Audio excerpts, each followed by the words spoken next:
hopefully try to explain why Slavoj Žižek is so obsessed with Lacan, the importance that Žižek attributes to Lacan.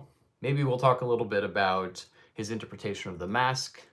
Maybe we can have a little sidebar on Andrew Tate and the fantasy of masculinity, the Lacanian idea of Proso, papaya.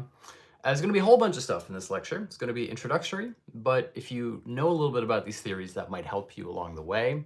I do want to give a very quick shout out to the patrons, our global community of patrons who keep this channel and this project alive and well.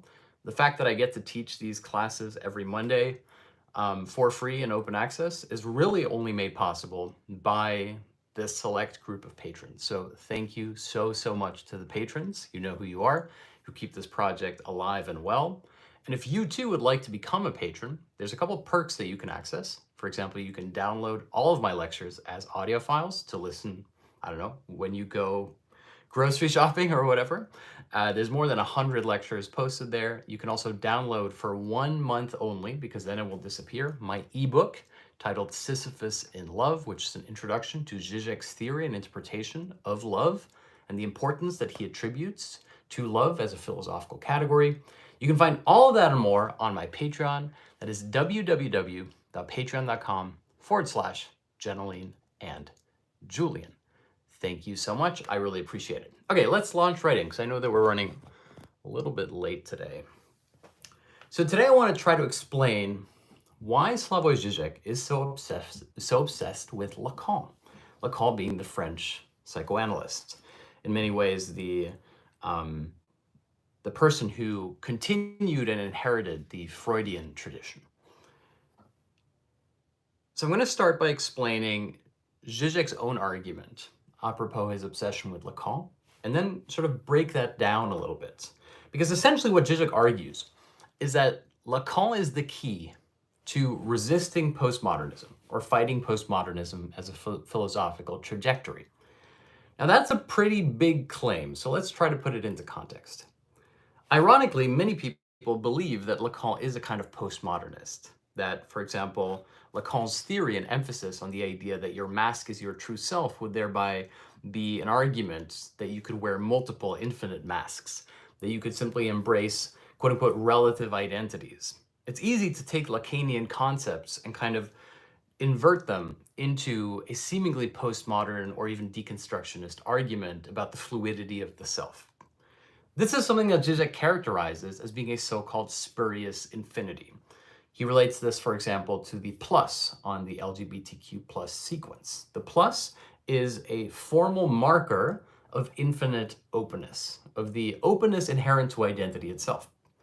Now, it's important to note here that this isn't a reductive argument, a right-wing critique of the idea of so-called unnatural gender identities or something like this. It's very much the opposite, and I'll explain in a moment why. Instead, Žižek argues that when we adopt the spurious infinity, the deconstructionist or postmodernist attitude by which truth becomes something that is an infinitely open sequence, that we actually risk succumbing to the exact opposite. Rather than liberating the subject, we in fact constrict the subject within an impossible bind. In other words, what Žižek is arguing is something that is quite controversial, at least when he writes it within philosophical leftist circles, which is he advocates a return to the Cartesian cogito, to the transcendental subject.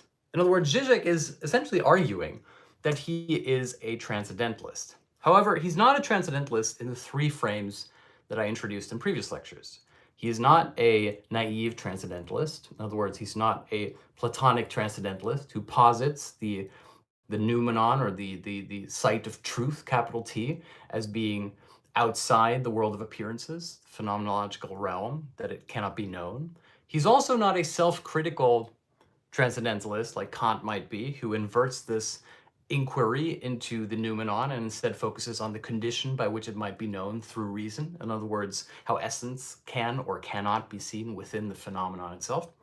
Nor is he necessarily, strictly speaking, a Hegelian speculative idealist.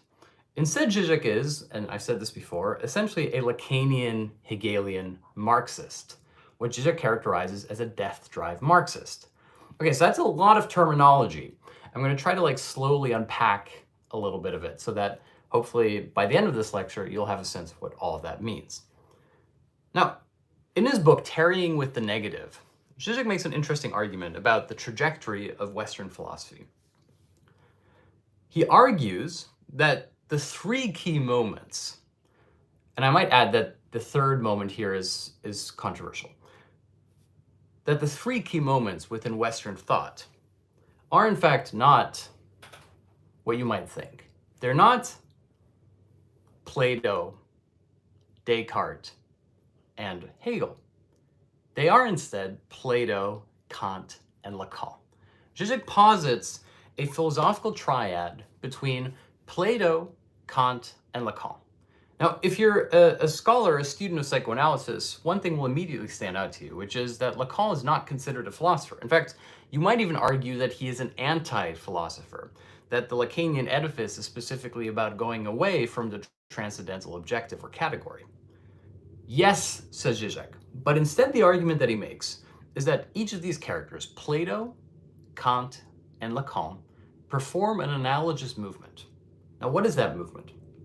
Žižek says that all three of these thinkers, rather than simply resisting the contemporary mode of popular thought in their era, used what appeared to be antithetical to philosophy and inverted it to progress philosophy.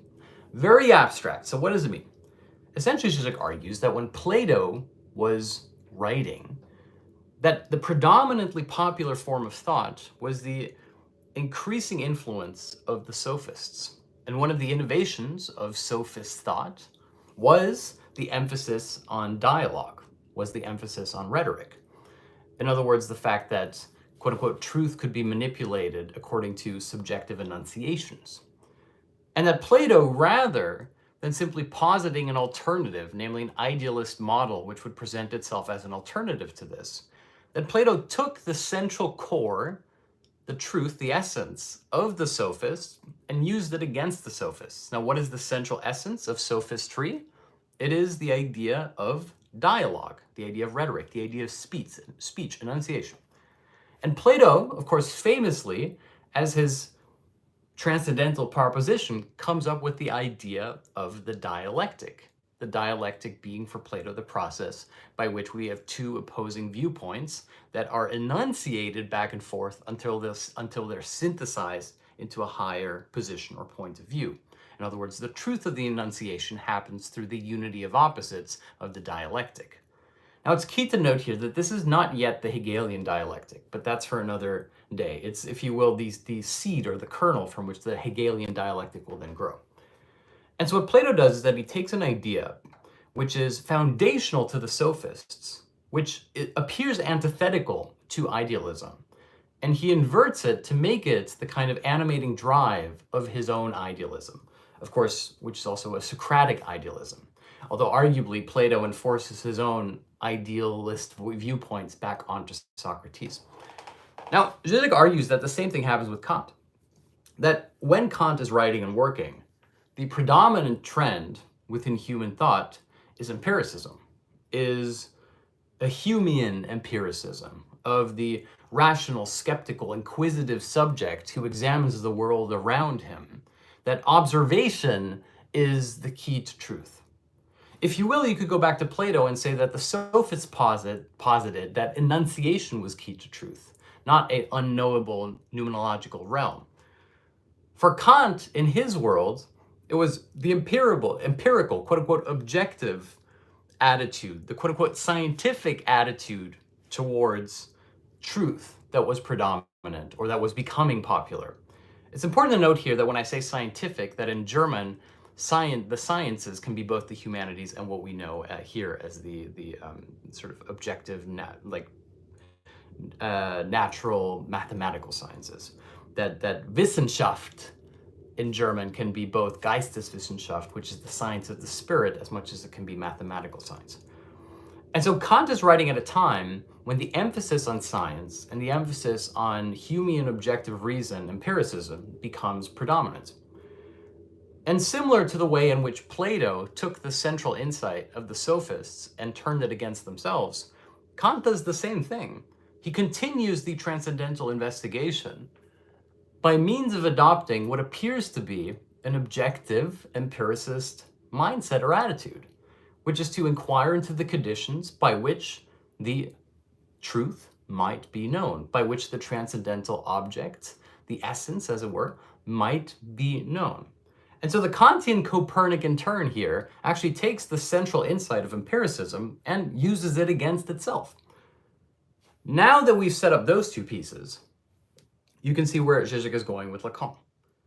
What is the predominant cultural trend and viewpoint with Lacan, within Lacan's time of writing?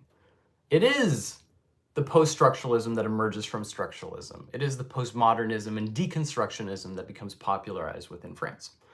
In other words, when Lacan is studied and when he is writing, is around the same time that truth is posited as being relative, as being spurious, as being infinite.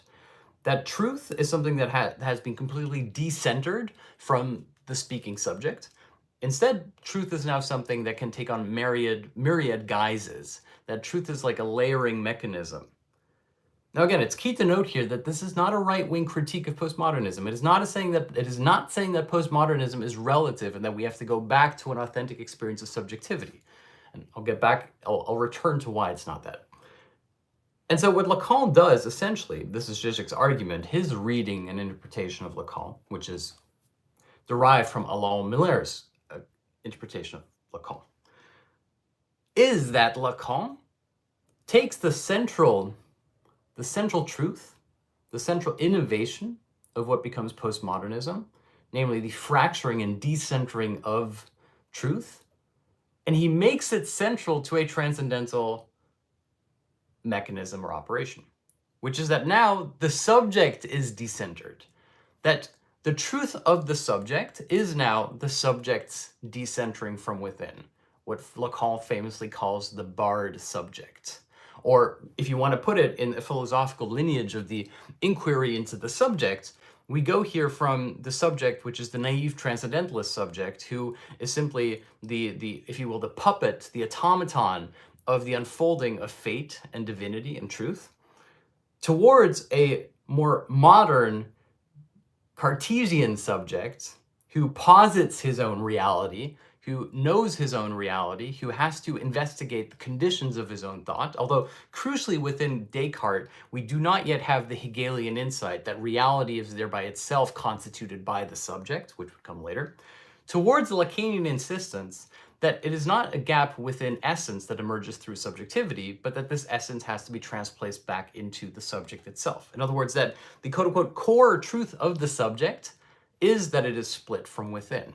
And thereby Lacan takes what is arguably the central innovation of postmodernism and of post-structuralism and of deconstructionism, which is the layering and the idea of différance, if you will, and he places it back at the heart of the inquiry into subjectivity itself, which leads Žižek to make a provocative claim in the beginning of his book, The Particular Subject, that to read Lacan properly is to advocate a return to a Cartesian inquiry, to the Cartesian cogito. In other words, the idea of a self-transparent subject, a subject that seeks to know itself.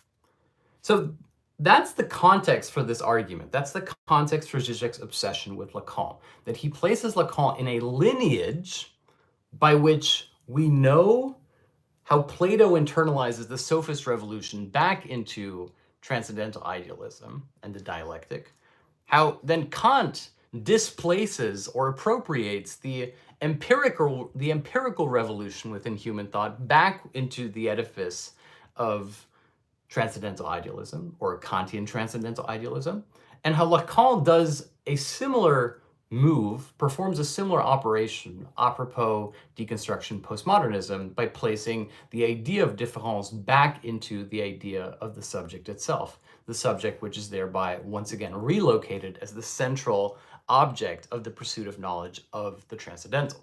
That is Žižek's argument, that we have to read Lacan as being part of a philosophical lineage engaged in the idea of idealism.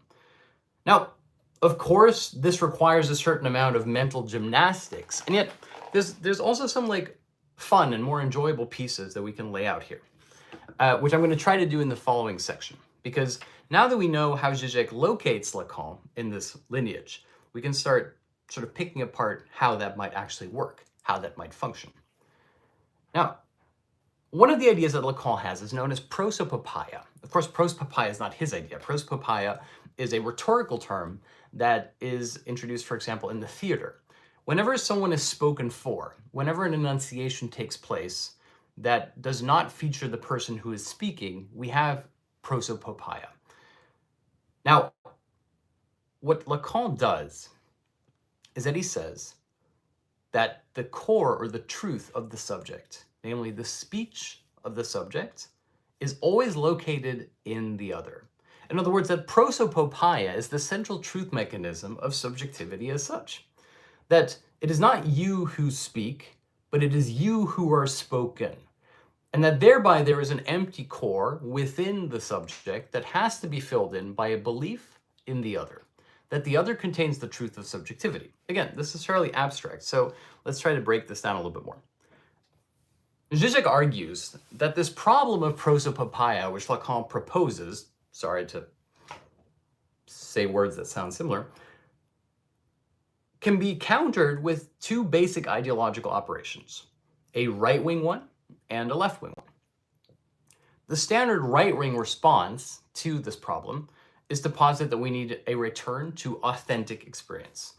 That the problem with modernity is that it has devalued our inner nature, and that we thereby need to return to quote-unquote authentic living. That this is a key part of naturalism, the idea that men act in a certain way and women act in a certain way, and that the problem is that society has become detached from these true biologically determined manners of living, and that thereby we have to enact a return to these principles. Of course, what's important to note here is that part of what makes this the right-wing lineage is that it easily lends itself towards anti-Semitic tropes. Because once you start thinking about who has devalued life away from the natural, the natural incentives or truth of life, you start finding reactionary scapegoats. For example, anti-Semitism has as one of its key attributes the idea that quote-unquote Jewish people, or the Jew, capital J Jew, have corrupted mankind from the authentic way of interacting with each other. This is a key belief going back hundreds of years about the idea that nature is being corrupted by, quote-unquote, the Jewish people, the capital J Jew, a conspiratorial fantasy that is a key part of the reactionary framing mechanism that is required to uphold the ideology of naturalism. It's interesting, of course, because today we find ourselves in a complete revival of this kind of naturalistic thought, which you will encounter almost everywhere on the internet. And it's no surprise, therefore, that this naturalism goes hand in hand with the synchronous rise in anti-Semitic sentiment that is being mainstreamed on the internet as we speak.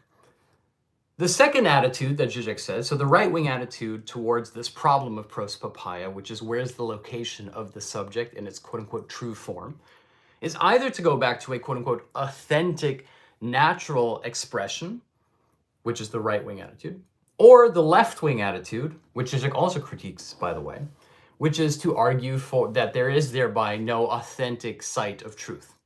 And here we see an interesting and curious split, which you might even call like a symptomatic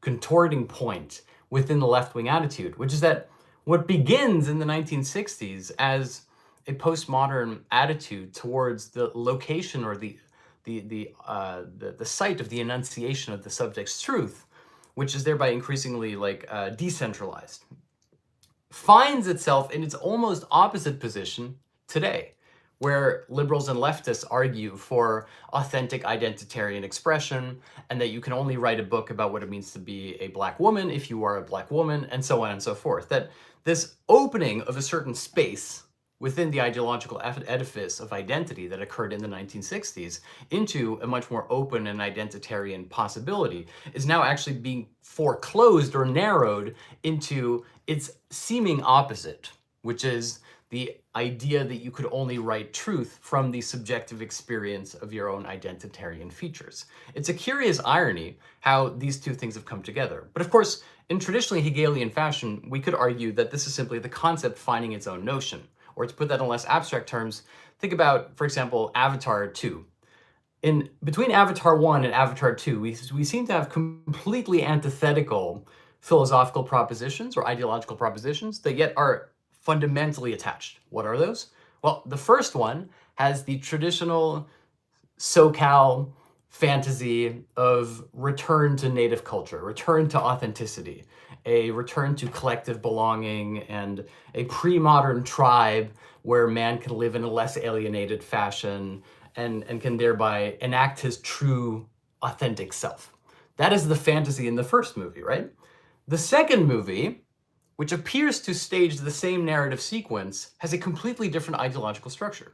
The second Avatar, instead of emphasizing this return to native culture and sort of like the embrace of a pre-modern identity, succumbs completely to an emphasis on the family, the defense of property, the defense of your own rights and territory, the idea that the father finds meaning by fighting for the dead son, and so on and so forth. The second Avatar takes what are ostensibly bourgeois and right-wing notions about the nuclear family and projects them into the nativist fantasy of collective pre-modern belonging.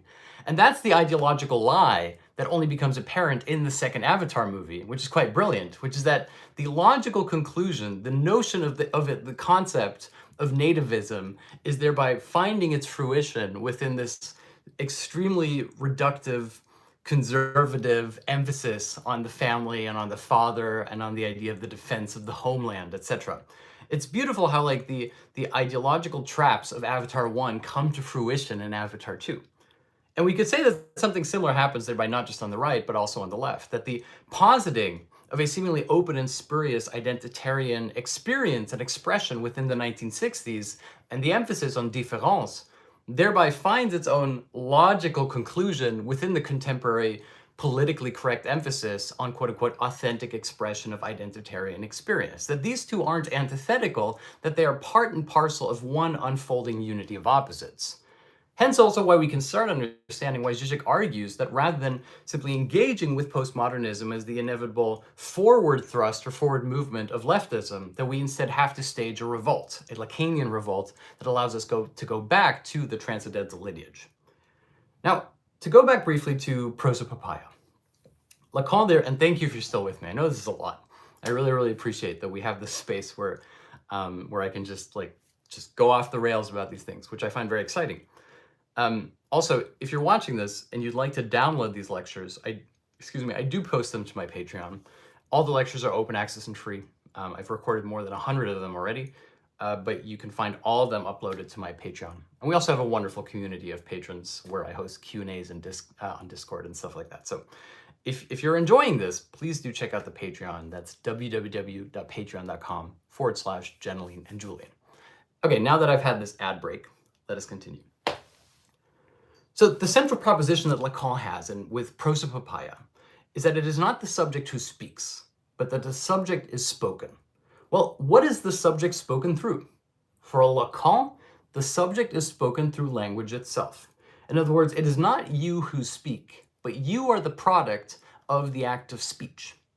You hear that and it sounds like a sophism. It sounds like a basic sort of chiastic inversion of the idea of speech. It is not I, it's like a wisdom, like an empty trope. It is not I who speak, but it is I who am spoken. And yet, that's exactly not what Lacan has in mind here. Instead, what he means is that what informs the truth of the subject is not the authentic core of his self-expression, but rather the impossibility of expressing a true self. More radically, that for Lacan, the only site of the true authentic self lies within this inexpression, within this inability. In other words, going back, not just to like Heidegger, but going all the way back even to some of the sophists, communication is thereby not the opposite of miscommunication. Communication is the identity of miscommunication. In other words, communication is nothing more and nothing less than a continuous miscommunicating.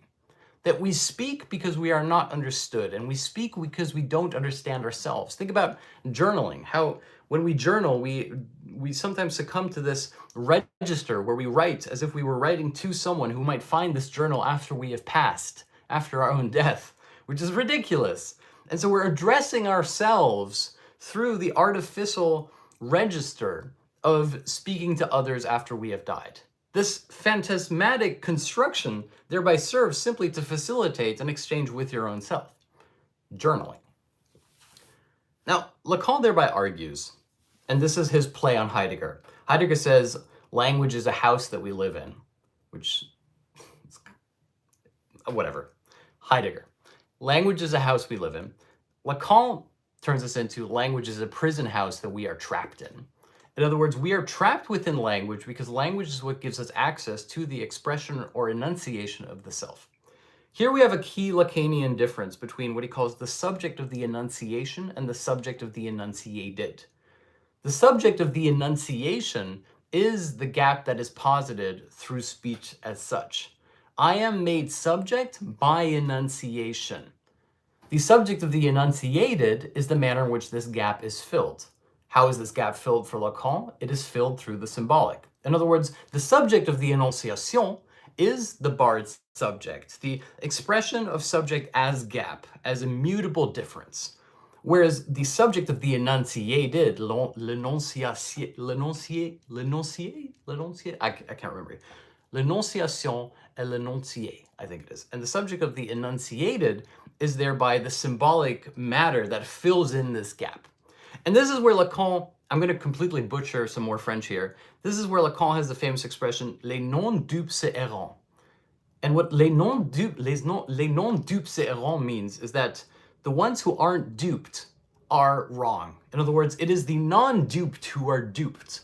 What does Lacan mean by this? Well, essentially Lacan is taking what is a metaphysical argument about the relationship between knowledge and belief, between objectively knowing something empirically and having faith in something. In other words, assuming it, inferring it, if you will.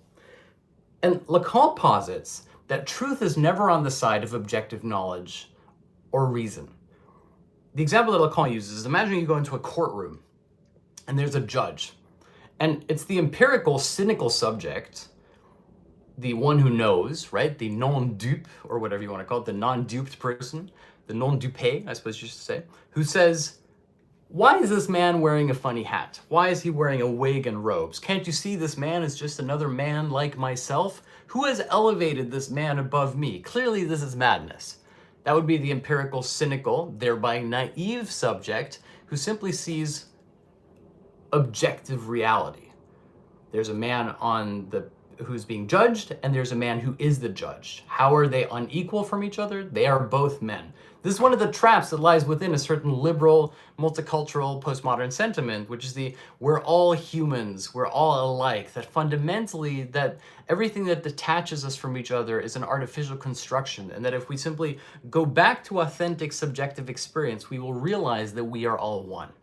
For Lacan, nothing could be less true on two levels. First, on the level of the individual is supposed to mean the subject who is indivisible from himself. Think about it. The very word individual simply means the positing of a unity as one, namely something which is indivisible is thereby an individual. Lacan doesn't believe in the idea of an individual. For Lacan, the subject is a dividual. It is someone who is already subjectively split from within. And he simply locates the split back into the symbolic order. Go back to the example of the judge. You walk into a courtroom, the naive, empirical, objectively minded person would say, we're all human beings. Who gives you any power over me? Of course, it requires the quote-unquote duped person, the person who succumbs to the fantasy, to know the real truth, which is that what makes the man judge is precisely the symbolic weight that is lended to his words, that when the judge speaks, it is therefore the state that speaks through him. And here we have, again, the inversion for Lacan of prosa papaya. Remember, prosa papaya was the process by which something is spoken through its own absence. The state speaks through the judge. Of course, the central structuralist conclusion from this is thereby that it is precisely also the individual citizen subject who is spoken through the judge. That the citizen is thereby the expression of the judge, inasmuch as the judge is the expression of the state. You see how the state speaks through the symbolic authority of the judge. And yet for Lacan, what's key here is that, and you could find this even within Foucault's biopolitics, is the idea that therefore the citizen subject has no authentic natural a priori substance, but the experience of modern subjectivity as such is overdetermined by the symbolic gap between the subject and the state. Now, what's key here is that if you are, for example, someone like Foucault, you would thereby advocate that the political struggle is against this power, that we have to liberate the subject and implement a kind of return to quote-unquote authentic subjectivity. Again, this is a trap that Lacan would not succumb to, not believing that there is any truth located in this a priori idea of the subject as such.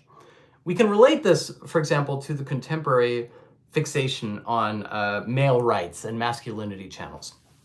Consider Lacan's theory of sexuation for a moment.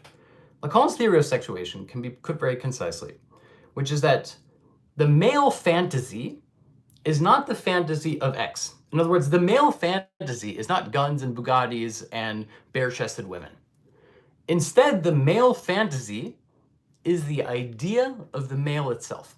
It's like this tautological, seemingly tautological statement that Lacan has, which is that the male fantasy is not all the things the male desires. Women and money and fame and success and cars, attention. Instead, the male fantasy is the idea that the male exists in the first place. The idea of masculinity is thereby the male fantasy, which, being ontologically empty, has to be filled in or substituted through the other, an other that believes in the idea of the man for himself. We can go here back to last week's lecture where we had the problem of the king's speech. Remember, the problem of the king's speech is that the man who is to become king doesn't believe that he is truly king. The manner in which he comes to believe that he is king is when he sees his vocal coach, namely the ordinary man, sitting on the throne. At that point, the king says, "How could you sit on the throne? Don't you realize that the throne is divine and it is only for kings?" The vocal coach says, "Wait, I thought you didn't believe in kings." And it is exactly at that point where the man orders the coach to get off the throne that he assumes the symbolic authority of king. In other words, that he doesn't believe in himself as king, he believes in the throne as king. And once he realizes that these are synonymous, he has taken on the symbolic position of saying, "I order you by divine right to step out of the throne." In other words, we're no longer in the realm of, oh, we're just both men talking to each other like true men.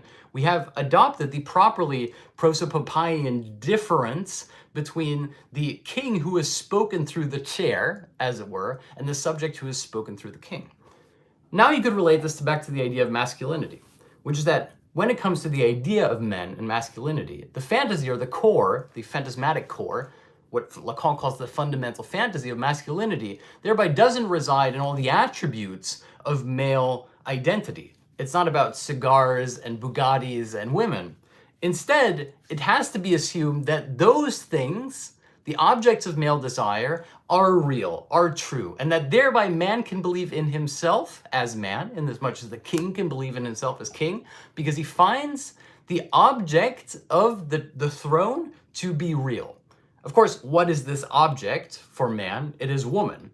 Woman is thereby for Lacan the symptom of man. Woman, the idea of woman, is what allows man to believe in himself as man.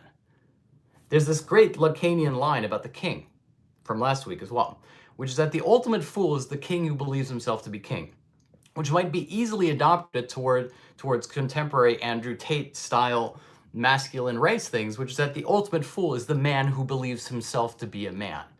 In order to uphold this illusion or fantasy of masculinity as having a priori natural substance requires the elevation of woman into the thing. Now, what is the thing? For Lacan, the thing is the sublime, the object elevated to the level of the thing. Go back to the king's speech. We have the throne. The coach says this is an ordinary throne. It's simply made of wood. Why would you treat this throne as if it were some kind of sacred object?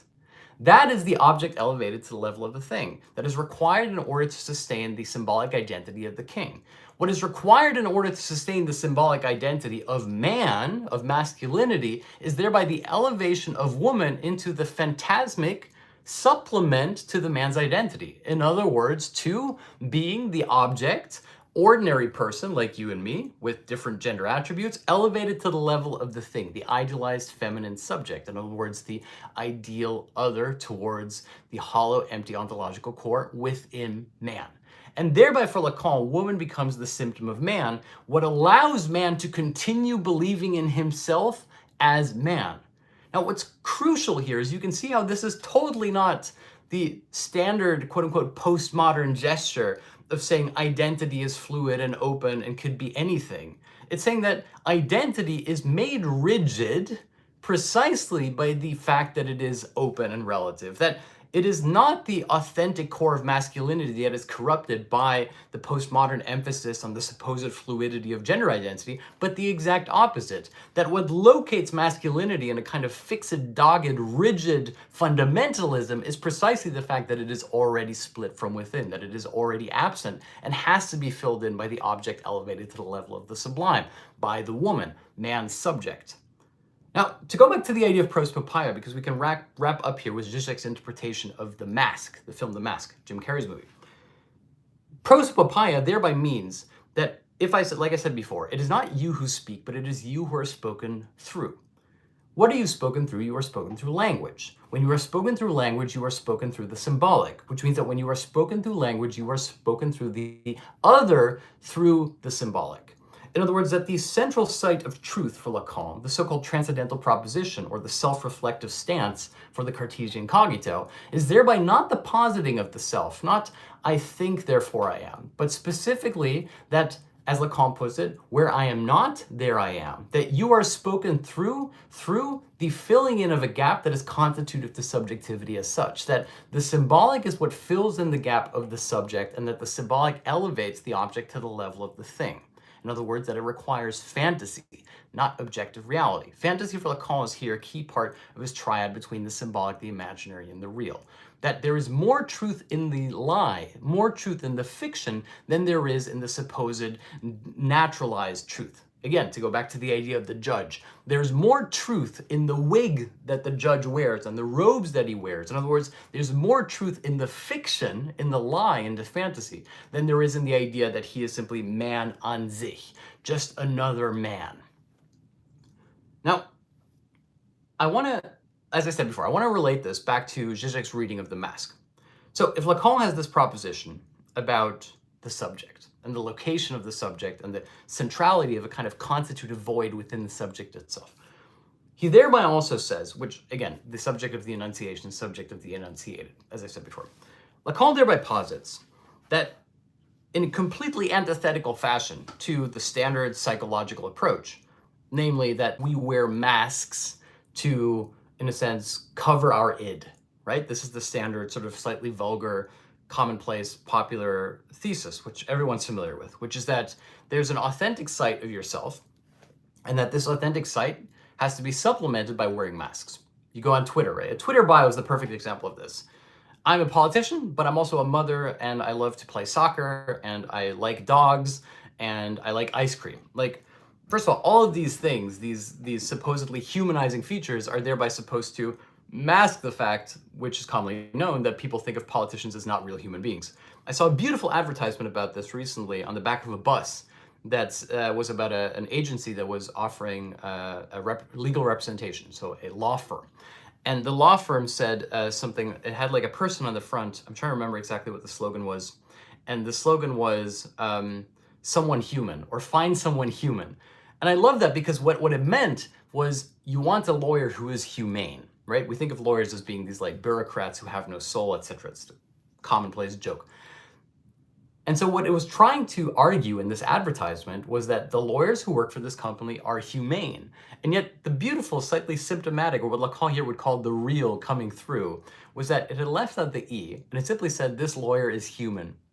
And that is the beautiful sort of nodal point by which the lawyer, who's of course the dehumanized agent of the state, right, of the symbolic function of the state and the representation of the individual within the representative structure that is the legal system of the state, is thereby represented to you as the human. Here is a human who is going to represent you, of course, in a humane fashion.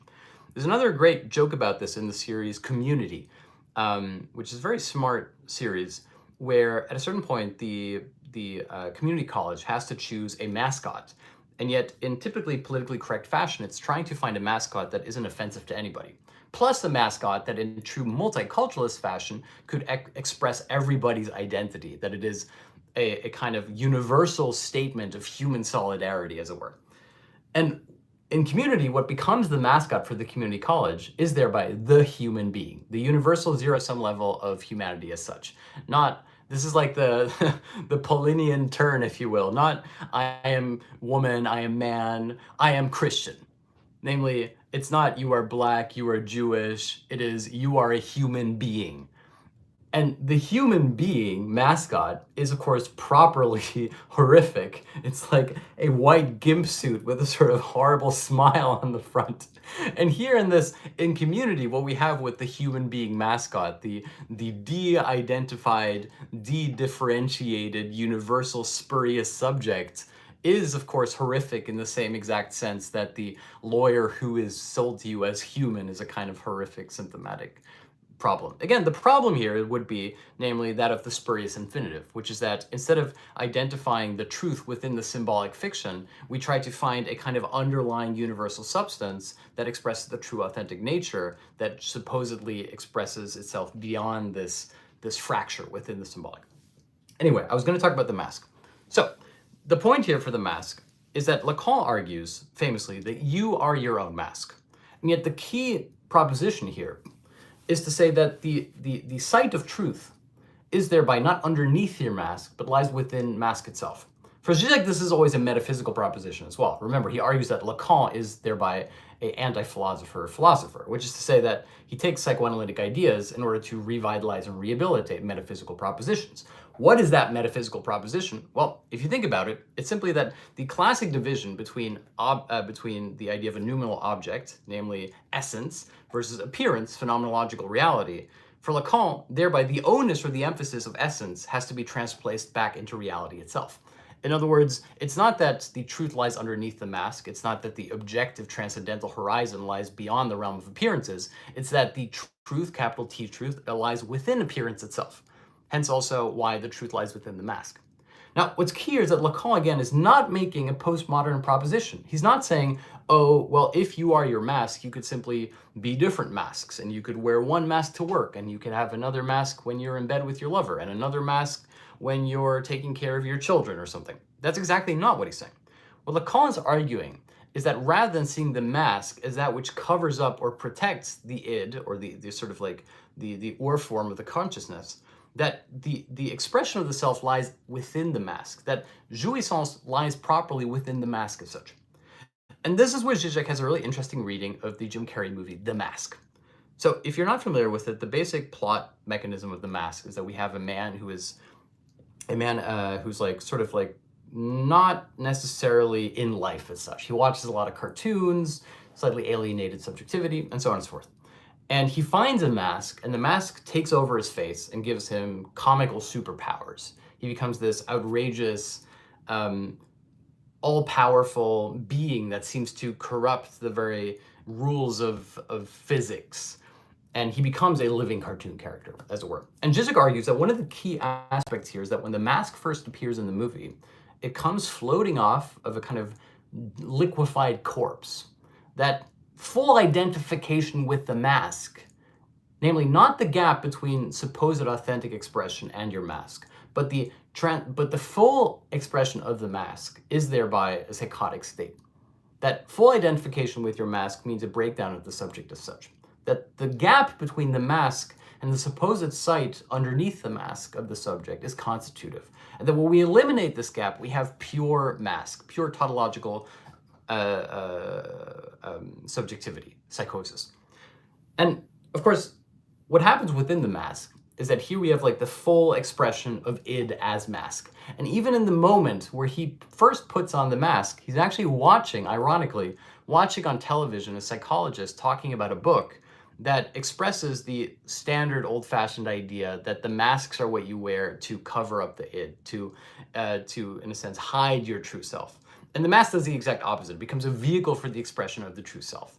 It's like, if you think about like online, instead of saying that the characters that you play online, like your avatars, are like simply like coping mechanisms, like escapism. For example, like I'm gonna play a barbarian online because I have to be really rigid and formal in my desk job. Instead, that the barbarian is the true expression of yourself. And yet the key thing for Lacan and for Freud is that this quote unquote true oppression is thereby, this true nature, sorry, is thereby the result of repression. That is the subject of the unconscious, right? It's precisely because you are working a desk job in which you don't get to express your emotions that what appeals to you is the idea of playing a barbarian who gets to whack things with a hammer or something like this.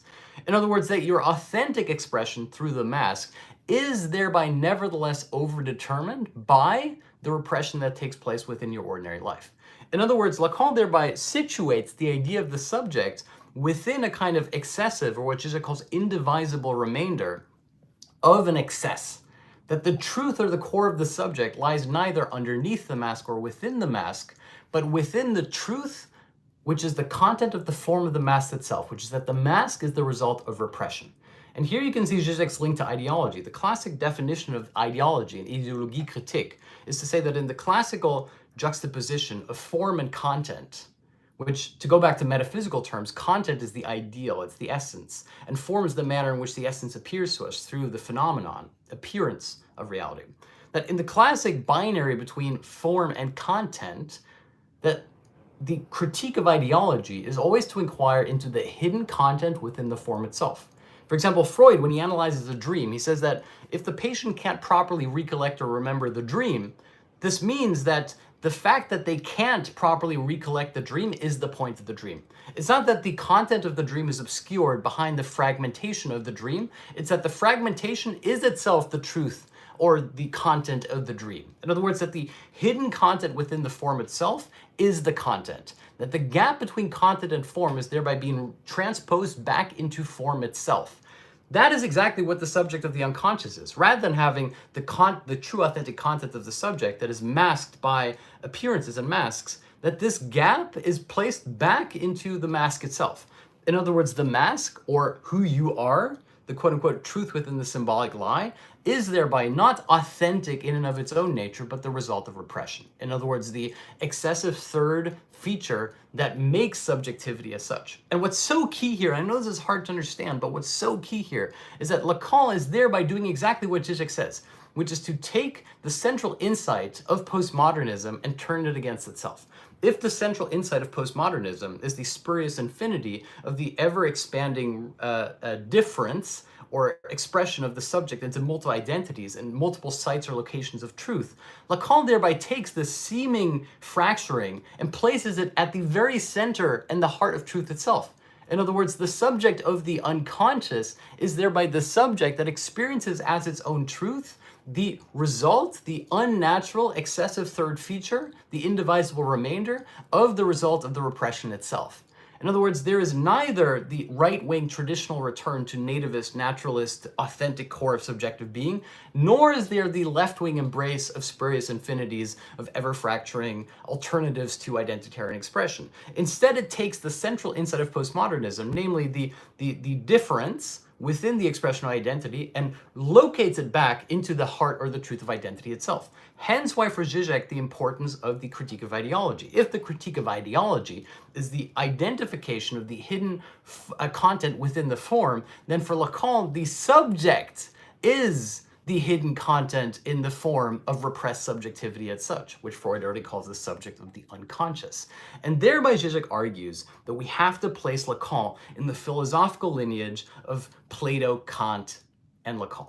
That Plato takes the central innovation of the sophists, namely the idea of enunciation as constitutive of reality, and places it at the heart of his dialectical system, his transcendental idealism, namely the dialectic. That Kant takes the central innovation that it seems antithetical to the transcendentalism of his time, namely Humean empiricism, and places it at the center of the revival of transcendental categories, namely the so-called inquiry, the critique of pure reasons, the critique the inquiry into the conditions by which reason might be the vehicle of objective knowledge.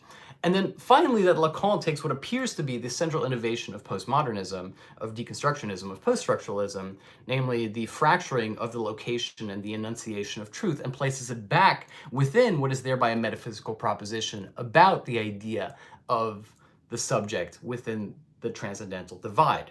In other words, and this is again why I started by saying that Žižek is a death drive Marxist, death drive, and we can explain this next week, death drive is thereby code for the subject of the unconscious, which is the Freudian Lacanian subject, which Žižek then takes as a central mechanism to make an argument about transcendental idealism as being a kind of death drive idealism. Hence why Žižek characterizes himself as a Hegelian death drive Marxist. An argument about a Lacanian rehabilitation of speculative/transcendental idealism. That is why Žižek is obsessed with Lacan. I've tried to put that as, I know it's a lot, but I've tried to put it as clearly as possible. If you're a beginner, there's a lot to unpack here, so please keep in mind that I've recorded loads of these lectures, and there's like many different entry points into this.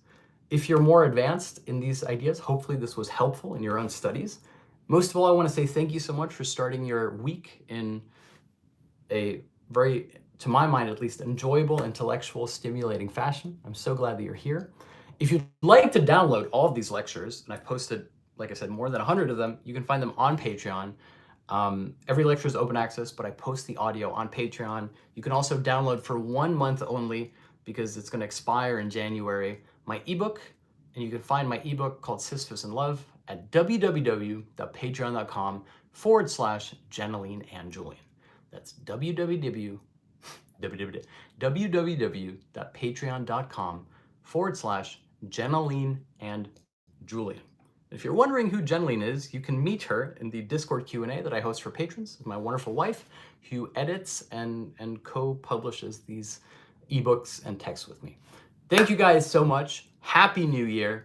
And I will see you in about 20 minutes or so in the Discord Q&A.